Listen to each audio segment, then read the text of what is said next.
It's Dada Bhagwan Foundation presentation. Trimandir Sankul, Adalaj, District Gandhinagar, Gujarat. Phone 9327010101. મોક્ષ અર્થે શું લખ્યું છે? તે અર્થે આત્માનો અનુભવ થયો, પણ હજુ જ્ઞાન લીધા પછી આત્માનો અનુભવ થયો, પણ 5 આજ્ઞાનો પુરુષાર્થ પૂરો નથી થતો એમ નથી પડાતી. એટલે રિયલ રિલેટિવમાં સમજાય છે, પણ આ વ્યવસ્થિત ને ઈ બરાબર નહીં સમજાતું. એમાં સમજાય એવું છે ને, સંજોગ ભેગા થાય ને કામ થાય. વર્તનમાં નહીં આવતું. હા, એ તો વાંધો નહીં, પણ વર્તન બગડ્યા પછી સુધારતા જાઓ. હા, થોડું બની ગયા પછી બગડી ગયા પછી પાછું સુધારો. આ ભૂલ થઈ ગઈ, બન્યું એ વ્યવસ્થિત ફાઇલ છે, એ ધીમે ધીમે મજબૂત કરતા જવાનું. ક્યાં ચૂક્યા એ પાછું લાવો. અને પેલી ડબલ બી છે ને, અથડામણ ટાળો, એડજસ્ટ એવરી ઈ તો બધું યાદ આવે, પણ આમ જ્યારે નિમિત્ત કાંઈ બની જાય ને ત્યારે જ ન યાદ આવે. હા, પછી પૂરું થાય ને થોડી વારમાં. હા, તો કેટલા પસ્તાવો થાય એમ તો બસ. તો એ જ પછી પૂરું થયા પછી ફરી ગોઠવી દેવું, પાછું જ્ઞાન ગોઠવવું, એ પુરુષાર્થ કહેવાય. એક પ્રશ્ન પૂછી લઉં દીપકભાઈ, બહુ સમયથી મૂંઝવે છે. હા, પૂછી લો. આપણું નામ કર્મ કઈ એવું કયું હોય તો આપણને કોઈના નેગેટિવ બહુ જ આવે, આપણે એવું કશું ના કર્યું હોય તો? એ આપણી બુદ્ધિ હોય છે, બીજાના દોષ દેખાડતી હોય છે. આપણને ના દેખાય, સામી વ્યક્તિ આપણા વિશે નેગેટિવ બહુ જ કરે. સામી વ્યક્તિ આપણા માટે નેગેટિવ, તો આપણું પુણ્ય જાગ્યું કહેવાય બેન. એટલે ઈ બહુ વર્ષ દિવસથી છે. તો ખુશ થવાનું કહો, આપણા પાપ એના સાબુથી, એના પાણીથી, આપણા મેલા કપડા ઘસી ઘસીને ચોખ્ખા કરીને ધોઈ આપે. પાછું યાદ તો આવે છે, દાદા કહે તો ઉપકાર માનો. અને આપણે મય રસી, શું નામ તમારું? કુંદનને કહેવાનું, કુંદન તારો હિસાબ કેવો કે તને આવા ભેગા થયા. હા, એમ તો જમા થઈ જાય છે કે જમા કરી લેને તારો કાક હિસાબ છે, એવું થાય છે. બરોબર છે, એવું કરવું અને નિર્દોષ જોવાનો, એને ઉપકાર માનવાનો. એમને હવે ના નેગેટિવ આવે એના વિશે કેવા પ્રતિક્રમણ કરવા? એમને નેગેટિવ ના આવે એની માટે, એટલે આપણા વિશે ના આવે. હા, પણ તમે મને કે મારી માટે કેમ આવું વિચારે છે? તમે એની માટેના આવડા બધા બંધ કરી દો. એનો ભરેલો માલ એની પાસે, પણ આપણે એની માટે ઊંધું જ ચિત્રો છો ને. આખો દાડો કેમેરાનો ફોકસ એની પર જ હોય. મારી માટે ઊંધું ચિત્ર છે, શી જરૂર છે? હું ક્યાં આવી છું? મને શું કામ? કે એ મને થયું ને એટલે સમજો ખાડામાં પડ્યા. આ કુંદન માટે છે, કુંદન તારો હિસાબ છે, હું તો શુદ્ધાત્મા છું, એની મય પણ હું જ બેઠો છું. અમે એક જ છીએ. કહેવાનું એમ છે કે આપણા વિશે એને નેગેટિવ ના આવે, એના વિશે આપણે કયા પ્રતિક્રમણ કરવા પડે? તો આપણે સમજવાનું કે આપણે ગોટાળાવાળા છીએ.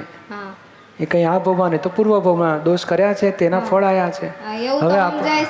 હવે નવું બગાડતો બંધ કરી દો, નવું બગાડવાનું બંધ કરી દો. નેગેટિવ આપણને ના દેખાય એનું એમ.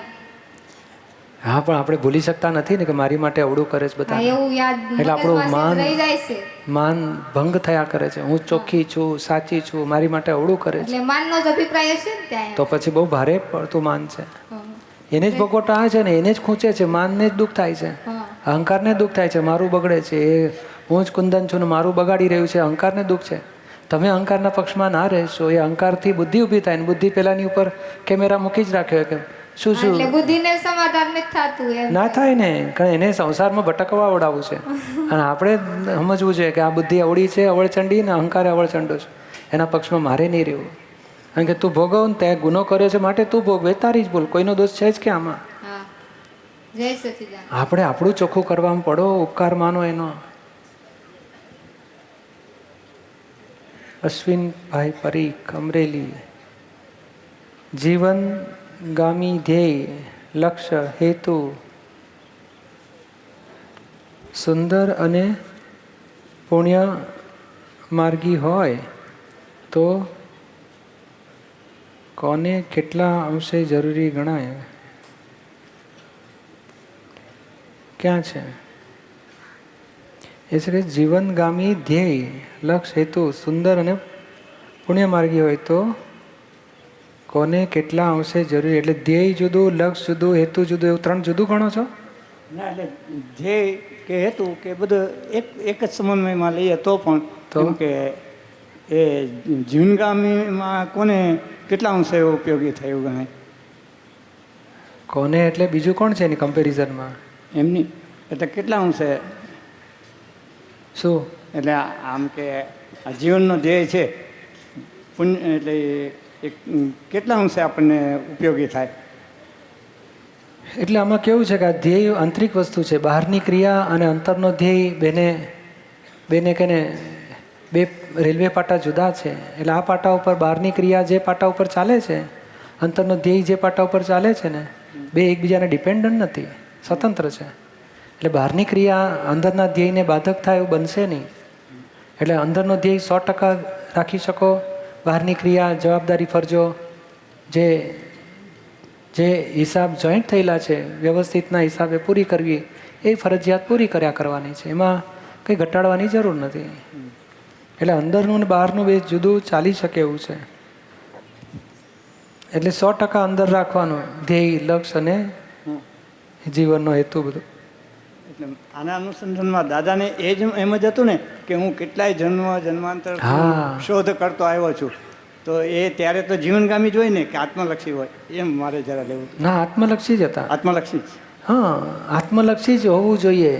આ જીવન તો આત્માના રસ્તા ઉપર ચાલતા, જેમ માણસ બહાર નીકળે તો પડછાયો બનાવવા બહાર નીકળવું જોઈએ કે એ ઘરે ઓફિસ જતો હોય તો પડછાયો મફત મળે ને?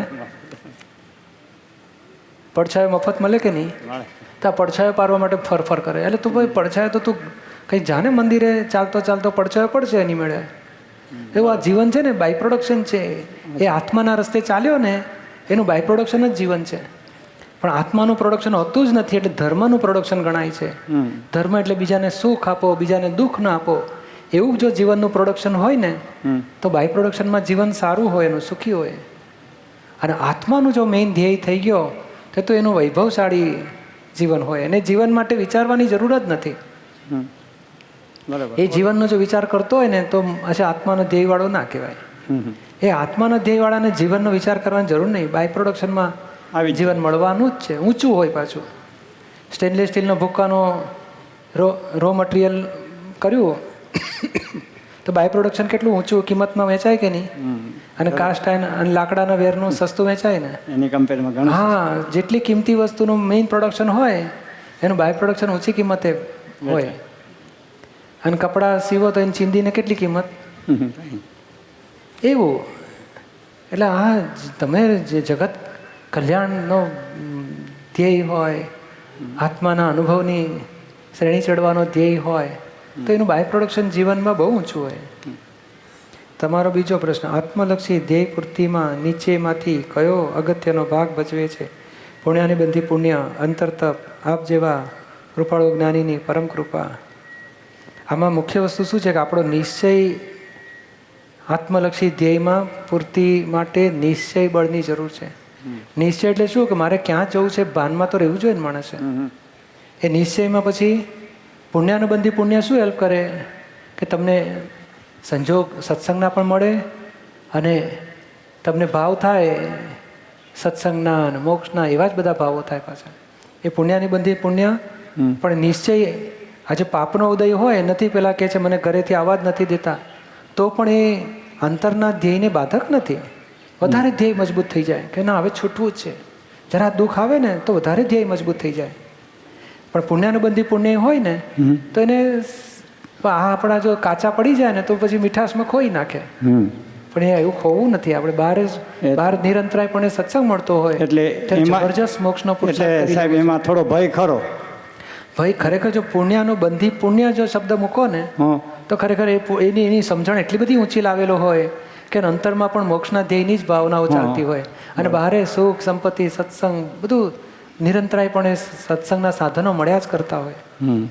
મળે જ છે, મળે છે. અને અંતરતપ એ પેલું જ્યારે ઉદય વાંકા આવે ને, ધ્યેયથી વિરુદ્ધ જાય ત્યારે અંતરતપ હોય કે આ દિશા મારી ન હોય, મારે તો આ દિશામાં જવું છે. એ અંતરતપથી પોતાના ધ્યેયમાં સિન્સિયર રહી શકે.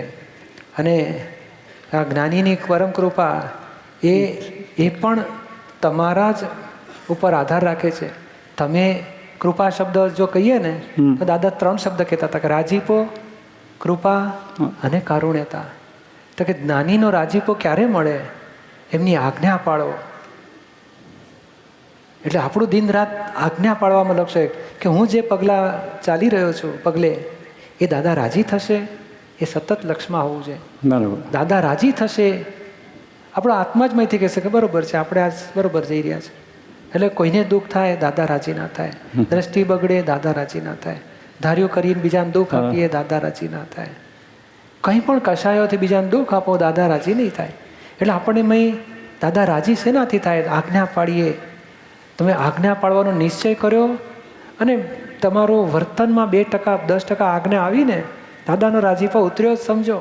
વાહ વાહ. અને એ રાજીપો વધતા વધતા કૃપા પાત્ર થઈશું આપણે.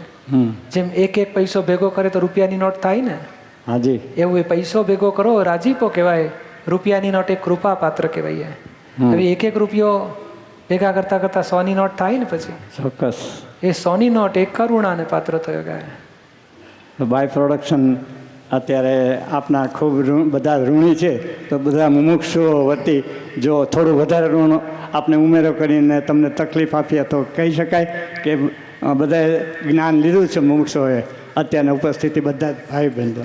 તો આપ એ સિક્કો જરા પાણીમાં જબોળાઈ ગયો હોય તો એને સિક્કો આપ ફરી વાર જોશથી મારીને મોક્ષે લઈ જવા કૃપા કરો. એ તો બધું એટલે માટે તો જો ને સવાર બપોર સાંજ બધું સત્સંગ ગોઠવ કરીએ, નવરું પડવાનું જ નહીં ને.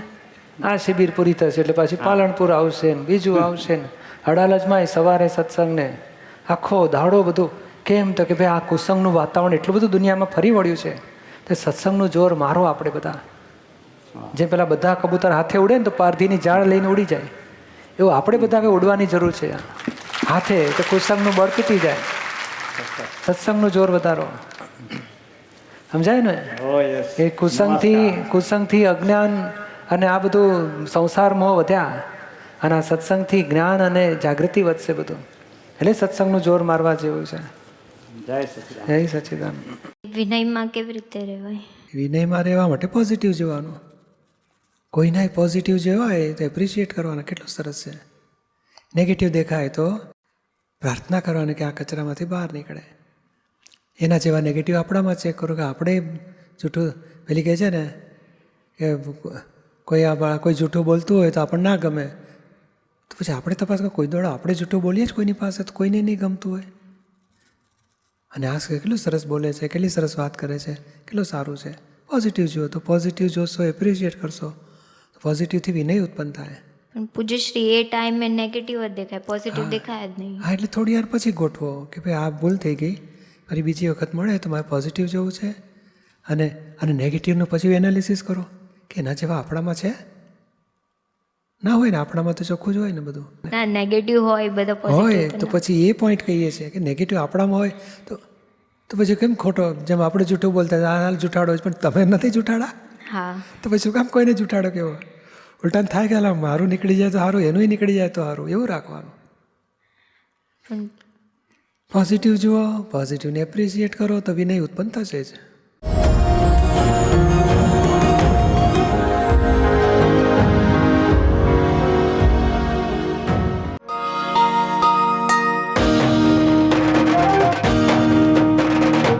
છોટા કાશી તરીકે ઓળખાતું જામ સાહેબનું જામનગર શહેર, જેમાં આકાર પામ્યું છે દાદા ભગવાન પ્રેરિત નિષ્પક્ષપાતી ત્રિમંદિર.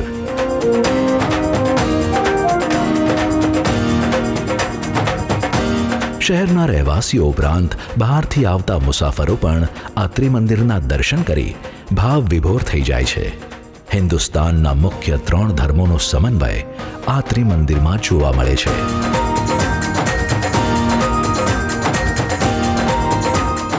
વિવિધ સુવિધાસભર આ ત્રિમંદિરમાં વિવિધ તહેવારો પણ ખૂબ જ ધામધૂમથી ઉજવાય છે. આપ પણ આ ત્રિમંદિરના દર્શન કરી આનંદના મહાસાગરમાં ડૂબકી મારવાનું ચૂકશો નહીં. It's Dada Bhagwan Foundation presentation. Trimandir Sankul, Adalaj, District Gandhinagar, Gujarat. Phone 9327 010101.